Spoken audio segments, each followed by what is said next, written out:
This is problem number 10 from section 2.1. And this problem is say, the data in the chart shows the maximum and corresponding resting heart rate of a healthy 20-year-old man. Fit a regression line to the data. Then find the coefficient of correlation.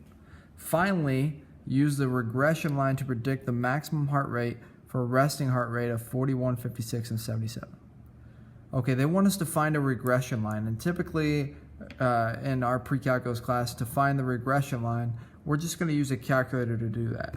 But it's important to obviously know how to get to the different functions that you have to use for the regression line, so on and so forth. So, first thing you want to do, because they say coefficient of correlation, you need to make sure that you're in the correct mode. So we're going to go ahead and click mode, and we're going to go down and we're going to make sure that we have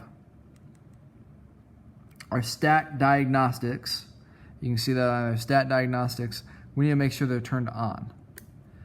That's the only way to get the correlation of coefficient with your calculator, is make sure that those are turned on. Okay, once you have that, you can just kind of clear out there, and then you'll be back to the regular screen. Now, we're going to do a regression line, and we're basically using some data. So we're going to use the stat button, statistics. So we're going to say stat, and you'll notice you have edit, calc, and tests across the top. Edit is going to allow you to edit some lists, and we want to basically put this set of data and this set of data in two different lists, right? List 1 being X values, list 2 being Y values. So you'll see that when we click on the edit, hit enter. I've got a list that's already preloaded. I can delete those out by just hitting the delete button, DEL. And then I can start putting in list 1. Well, list 1 needs to be all the X values. So I'm going to say 50, 60, 70, 80, 90. And then I can put in 165, 168 that correspond with those in my list 2. Just make sure you don't fat finger anything. You type it in exactly how it's supposed to be. Once you have the lists in there, now you're going to use those lists to, they're going to essentially, for linear regression, they're going to make a linear line. And you'll notice if you try to make a line, a linear line on your own, because the slopes are going to vary between these different resting heart rates, you wouldn't be able to come up with an exact equation to fit this data. But this is going to do that for you. So we're going to go to stat. Now we want to calculate, so we go over to the calc button. You'll see linear regression is a 4. There's also one that's down here that says linear regression at 8. They're the exact same. If you notice AX plus B, this is A plus BX. They're just switching the order of your slope and your y-intercept. I like to use the X plus B one, which is the linear regression 4. So we'll go down and click on it. Make sure it says L1 and L2. It does. And then we just calculate. And it'll tell us that for our slope-intercept form, y equals ax plus b, we have a slope, because a is the slope here, so of 0.19, and b is the y-intercept, which is 155.9.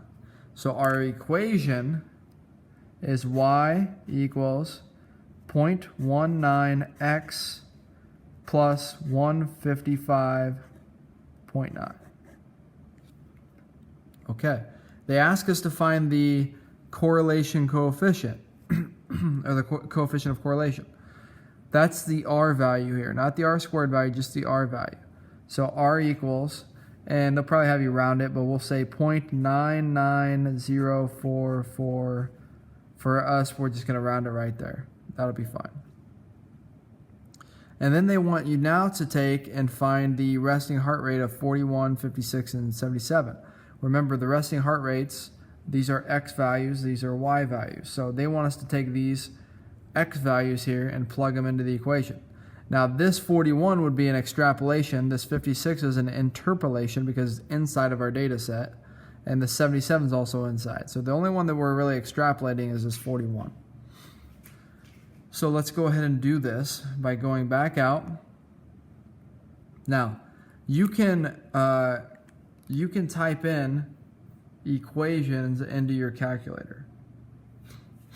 So let's go ahead and store some stuff and then type the equations in. So I'm going to go ahead and type the equation first, and I'm going to say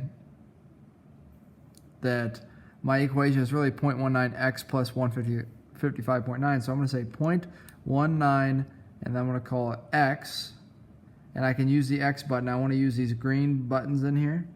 So in order to get the x button, I can actually just hit the alpha, then the x key, or I can hit this button right here, xt button, and it'll give me an x right there, no problem. Plus 155.9. Okay? Now, I need to set the x value for this. So I'm going to store one of my x values. So I've got 3 different x values. I got x equals 41, I've got x equals 56, and I have x equals 77.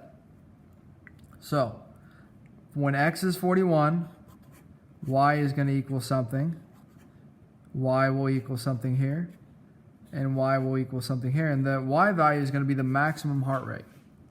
Okay, so I'm going to store, that's this button, that's this button right down here. So I don't know if you could see that earlier, but this is the store button. And I'm going to store a number for x. So I'm going to say, let's go 41, store it as x. Okay, now x is 41, so I can go up and use this equation here, hit enter, and it'll tell me that my y value when x is 41 is 163.69. Now I can store, so I can say 56, store it as x, and go grab that equation again, and it tells me this is now a maximum heart rate of 166.54. Now if you notice, this should make sense. 56, that's right between here. You'll see it's right, this y value is right between there as well. And finally, I'm going to store 77 as x, grab that equation again, and I get 170.53, which again is in between our 70 and 80 is our what we're looking for, and we're getting numbers in between 70 and 80, or sorry, 169 and 171. So I hope that helps. That's how we can do a linear regression in our calculator.